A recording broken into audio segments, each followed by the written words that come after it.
Hi, viewers. We've got a fantastic Nigerian storyteller on the show today in the name of Oluwatoba James Abu, who is here to talk about quite a lot of things, varieties of literary conversation and topics.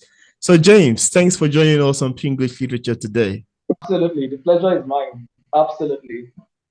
Yeah, it's a great joy to have you on the show. So, James, could you tell us what was the first time you realized you were going to be a writer? You have quite a lot of writing on different literary magazines already published. So, I'm just kind of curious to ask you what inspired you to becoming a writer. Okay.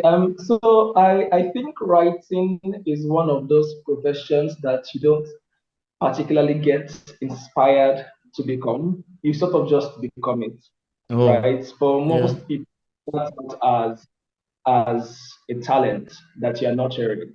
And Mm, you just find yourself writing everything that comes to you, particularly at a young age. And then eventually you realize this is exactly what I want to do. There are mm, so many things people did when they were in secondary school, in primary school, that are no longer right today.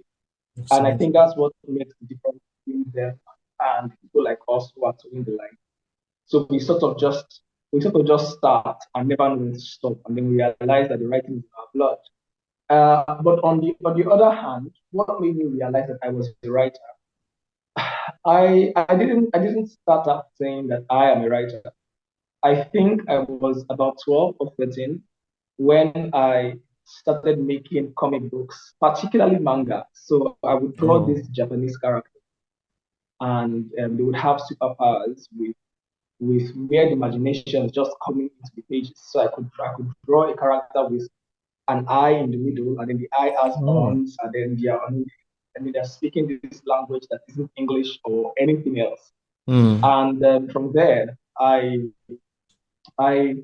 from there I started writing about actual stories. So the first sort of literature I was introduced to was Western literature.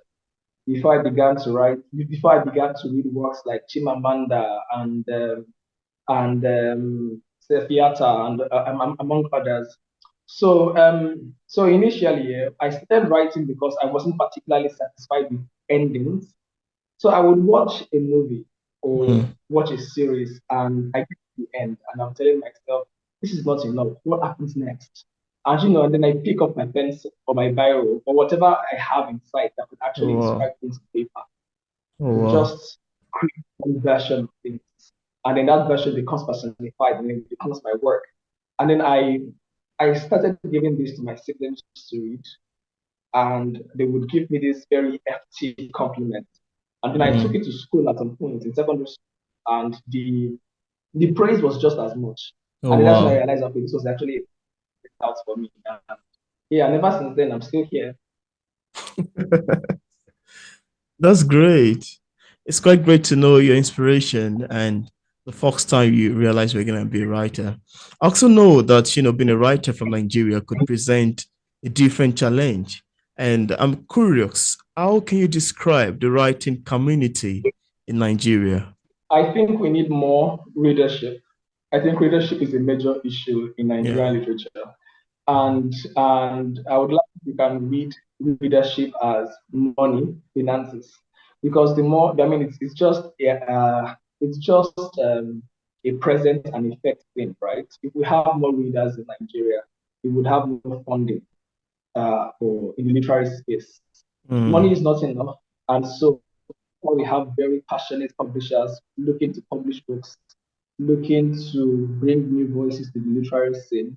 They are very careful of taking risks because at the end of the day, you take a look at a new writer or someone who is trying to be the first time author, and you really want to give him a chance. You want to give him that opportunity to put himself out there in the literary community, and at the same time, as a publisher, you are wondering, is this the right is this the right person to publish in this mm. particular time? Would you be able to read Will it? this person's work speak for them? How many Mm, people know Toba? How many people have work? Is his work good enough to get the kind of attention that he needs? Or is it basic? Though good. Is it so the thing is when new writers are coming into the scene, you mm. you can't afford to be good. as an upcoming writer, you have to be great, right? And it's not necessarily because they don't give opportunities to writers who are not on the level of Chimamanda and the likes in terms of craft. It's just Mm, that sometimes good isn't good. I particularly remember the first novel manuscript I wrote and sent out for publication. And one of the rejection mails I got said, "Your story is good and good enough to be out there on shelves, but this is your mm, debut book. And I don't think you want your debut to be like this. It has to be more than this. You have to give us something that would make us anticipate the next one. Write something so good that you mm. earn the right to write something so bad in future. Because at the end Wow. of the day, you don't get chances at having a debut. So and all of this is tied to finance because if you take a look at a lot of Western publications, you realize that a lot of books written by white people are not particularly great. They are good, they are enjoyable, but they do not particularly hit the mark that has been set for outstanding literature. Mm. But yet, more and more of these books keep out there, right? Absolutely.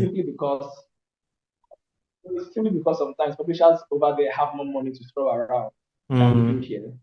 So when I say readership is a problem, I mean I mean that we don't have enough people reading African literature, and because we don't have enough people reading African literature, we don't have enough funding for African literature. mm. That's some great points you make. I can really relate to these, and as an author, I can really understand all of these things you're mentioning. They are very true. That's the reality, actually. And thank you so much for talking about this. Now, James, I want to ask you in your own term, how can you describe writing? What does writing means to you? So I was saying that question seems very simple, but I think it's one of the most difficult question a writer can be asked. And I think every writer at one point in time or the other Hmm. has to face that question. Yeah. What is writing for me? I see writing, i.e., literature, as a way of life. Um, I often tell people, and I think it's pinned on my Twitter page, is that literature is the vehicle, and I am in the driver's seat. Literature is the Mm. way I see the world. I see the world through the lens of literature, meaning Wow. that I would say writing for me is a teacher. I used to be so I think growing up I was quite close-minded to the various realities of people, and that Mm. has long changed because of writing. So the more I write, the more I am forced to face the fact that people have different realities, people have different personalities, and people act the way they do for different reasons, absolutely different reasons. Mm. And it doesn't particularly mean they're bad or wrong. It doesn't mean that the way you see life is the best way there is. So I Mm. think literature has made me so subjective. It has made me less quick to judge, and that's because literature continues to teach me the dexterities of humanity. So no one is just one way. As Chimamanda would say, nobody is one thing, right? We are all just everything and anything moving all together at once. And so the sort of lifestyle, quote unquote, I would judge 10 years ago is what I see people do now. And I'm going to say, oh, I'm so glad you're so bold. And I find Mm. myself saying things like, oh my God, I find myself seeing the difference. I'm at this point where I am so consumed by how similar we are rather than how different that when I spot the difference between me and the next human being, I can just marvel at the beauty of diversity. Oh, And I don't wow. think I would have this holistic thought if not for literature. Mm. Wow. Wow. Those are some great words there. I love your answers to this question. They're quite didactic and very educative. So I want to ask you, James, what other challenge do you think battles the literary scene in Nigeria? And what solution do you prefer? Thank you. I'm just being honest. I'm personal. If you check my answers, I'm answering from a very subjective point of view. I mean, the question is quite. My answer to this this particular question is going to be very subjective, and this is so I don't think it's going to necessarily be the same for everybody. Mm, I I think there is a problem with how publishers today, literary magazines as well, not just the traditional publishing houses. I'm also talking about literary magazines. I think there's a problem with how publishers today obsess over experimental fiction. I think it's one of those things that happen to be good because it's a good thing. mm, We need more experimental fictions on the shelf. So I admit to that. But it's one of those things that it can be good, but can also be abused. So in the sense that these days publishers are so they have this acute desire to have experimental fiction on their shelves or mm, experimental literature, as I like to call it, and neglect actual conventional storytelling. mm, So these days, if you write a good story and the story is not particularly told in a new way, you might not get the attention that you're looking for, even if the story is good. wow. And this is something I've personally faced over time. Publishers, I've submitted works to publishers where they will tell me, your story is good, your story is ready. However, I think you should try to break out a little. And personally, I think people should be allowed to not break out if they don't want to break out, right? We used we Mm, used to have the time where experimental fiction was not getting the attention that it needed. So I'm very glad that now we are so conscious of the fact that nobody writes in a particular way anymore. And so we mm, are giving voices and room to others to actually write the way they want to write. I think that's a good thing. But wow. in doing that, I don't think necessarily take away from those who have refused to change their wings. As long as they are flying and they are flying fine, I think they should be given just as much attention as others before them have, right? So these days, if you're going to write a conventional story or in a conventional style, you sort of Mm, have to make sure your conventional writing is exceptional yeah. in a way that it cannot be. Whereas in experimental fiction, sometimes your experimental fiction does not particularly have to even send them the message. I mean, I have had literary friends tell me things like, oh, they read this particular story that won this particular award, and it made no sense why the particular story won that award because it didn't particularly fit the bill. But the idea is that the story in question that won such award was very experimental. Let's say the narrator of that story is a light bulb, Mm, and the main like someone who is there, basically just writing everything and anything, and yeah. because I think these days, yeah, publishers are so attracted to the aesthetics of experimental writing, they sort of forget to focus on the message. And this is problematic because the point Mm, of storytelling is to communicate. If the experimental fiction does not drive home the point, then I don't think that story is well told, oh, wow. right? So, Yeah. but that said, there are conventional writers I know that are doing so well today, such as Anytime You're Fair, Ayobami, the author of How to Catch a Story That Does Not Exist. Oh, He wow. recently got published in the Silly magazine for his essay titled A Place of an Anthem.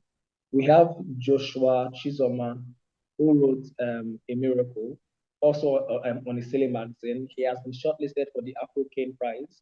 Wow. He was shortlisted for the Tondo Prize for short stories. We have Chinonso.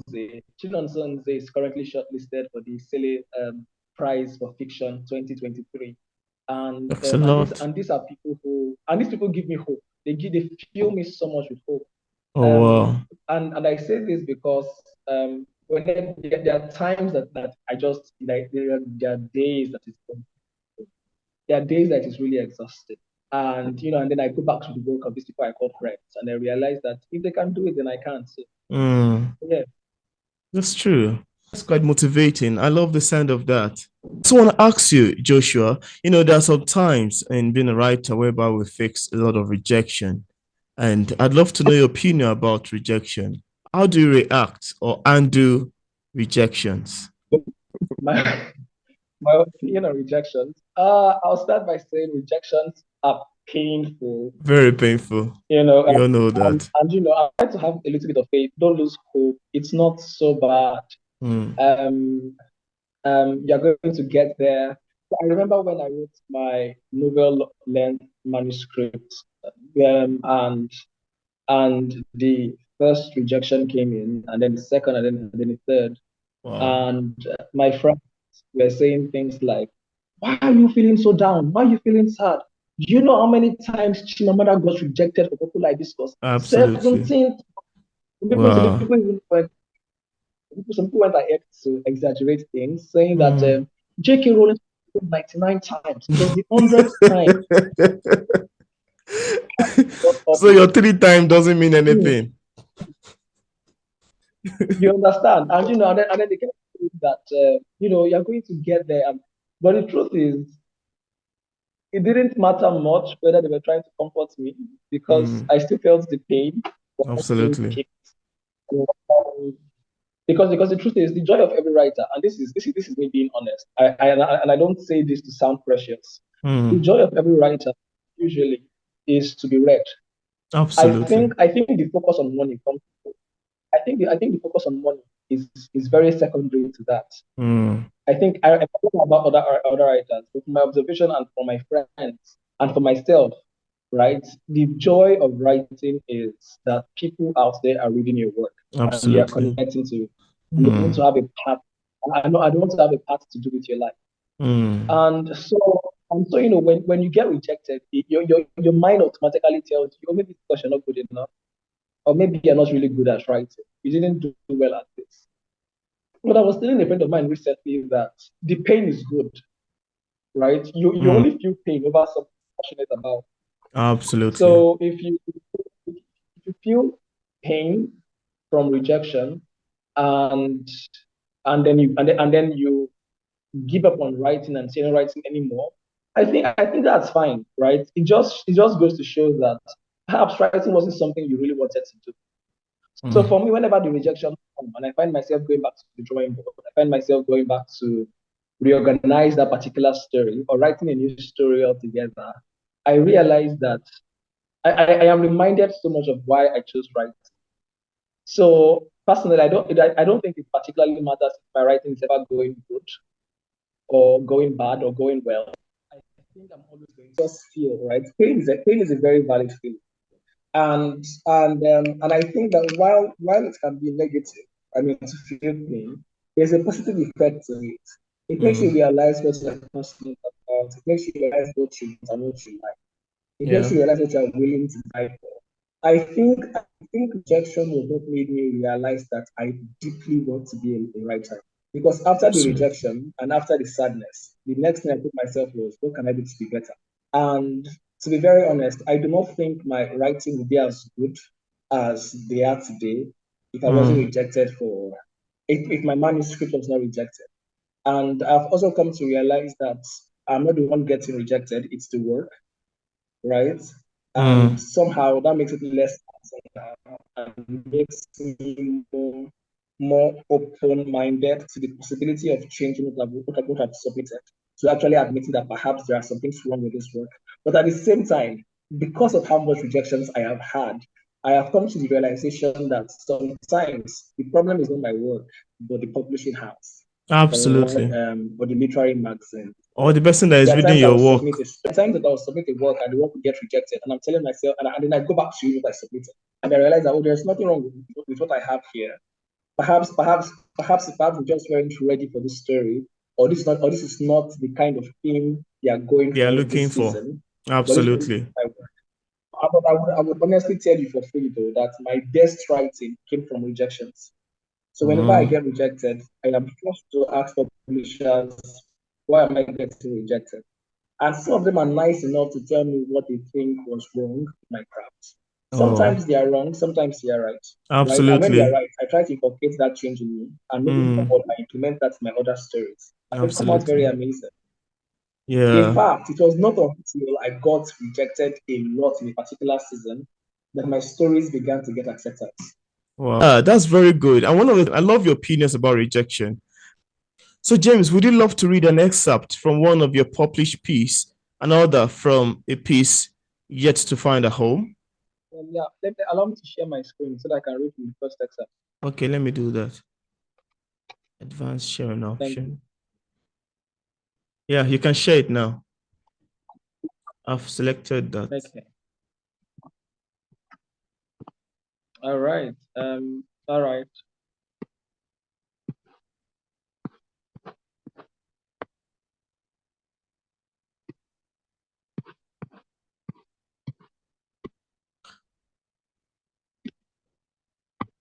Okay. So I will be reading from my short story, Napenis Killer. I said that I'm reading from a short story, Napenis Killer, published on Deblioted. I'm going to be Okay. reading from the first few paragraphs. Yeah. And here we go. Before Akpantanibo died, everyone knew it was only a matter of time. And in unanimous consensus, they felt when it happens, to be his penis that did him in. So, when news hit the people on Sutherland Street in the evening, some of them had just seen him leave Rhoda's shop. It didn't come as a shock. In fact, when the men learned of his demise, Atunda was the first to react. He screamed for joy, gulped 2 cups of palm wine, and demanded that Jibola and Elumelu pay him their great sum they owed on the bet they made at one point in the past. He sang King Sunny Ade's poetic lyrics without concern, as his vocals rang out of note. For him, it was less about the death of a friend than it was about his prediction coming true. Akpantanibo, Obi Young Charles, was a man of great libido, and only a few hours to his death, he was at his usual spot, gulping heavily on intoxicants. He drank his palm wine savagely unperturbed, that it was only 10 in the morning. The best time to get drunk is when no one is watching. That way, you can enjoy yourself without a judgmental lot coming between you and your journey to self indulgence. He'd often say to the other illiterates on his beer table, who would cheer him for his unusual vocabulary. He was a dropout from Lagos State University, where he was studying political science, and was once the son of a middle class doctor who became without child after finding the only one he had on his bed unclad with his second wife. Dr. Charles, Wow. greatly offended, sent his son packing without second thought. This was 3 years ago, and many things have since changed aside Pantanibo and his unquenchable desire for women whose bodies were not easy to touch.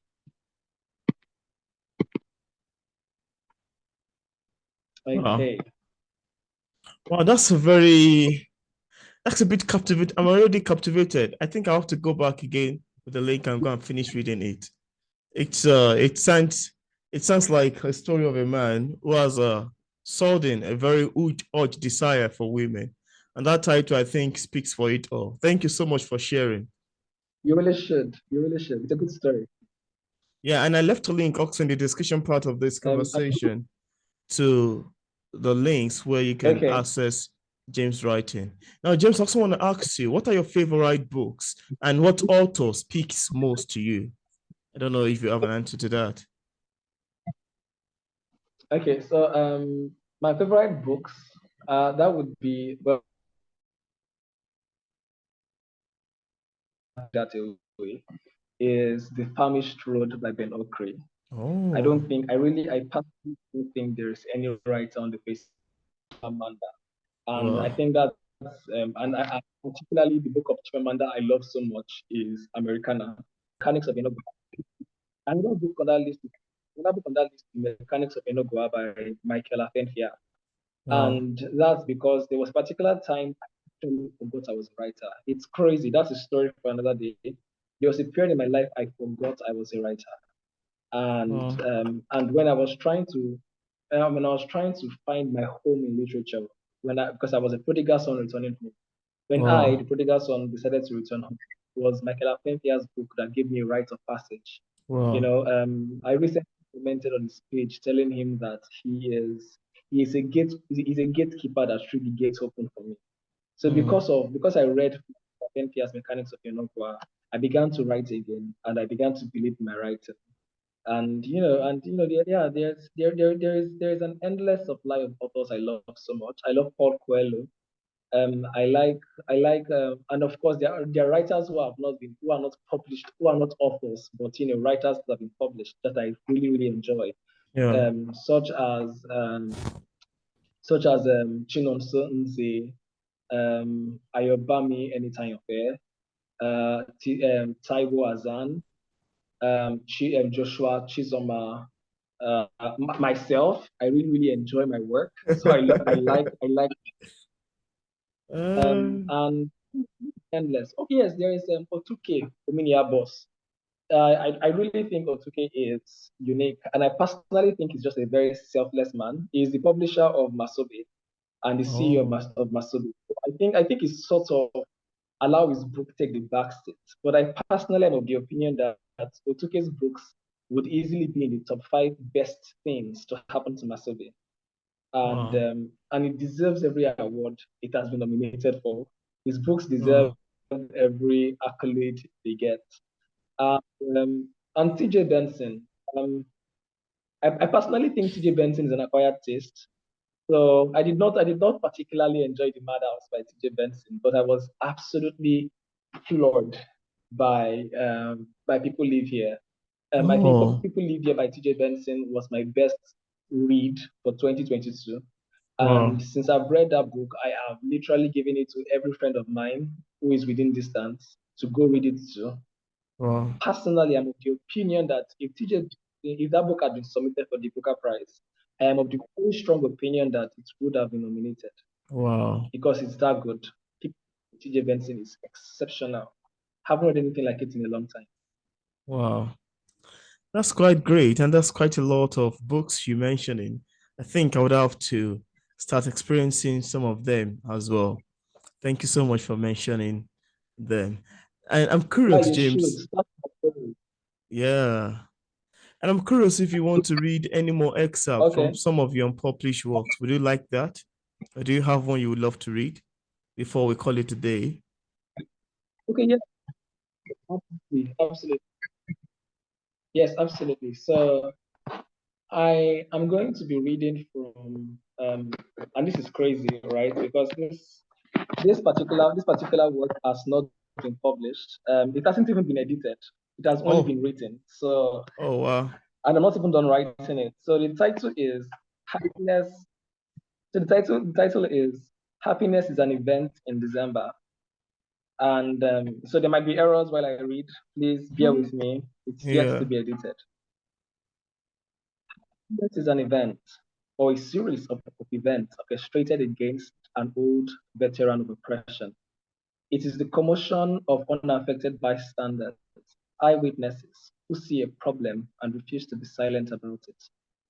It is a blazing hot afternoon in December of 2020, with angry passengers bringing the bus to a halt to interrogate a predator of women, one who specializes in intimidating women physically smaller, seemingly weaker than himself.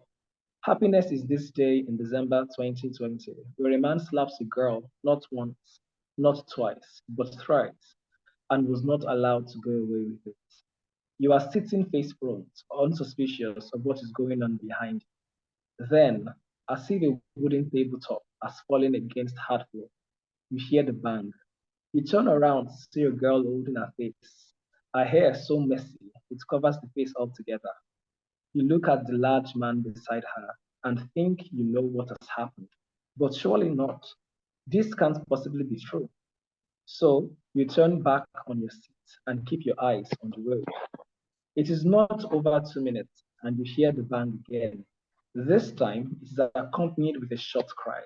The cry is inaudible, but because the engine of the rickety bus is even older than the vehicle itself. It is rumored that downfall drivers inherit spare parts the way mothers give heirlooms to their daughters.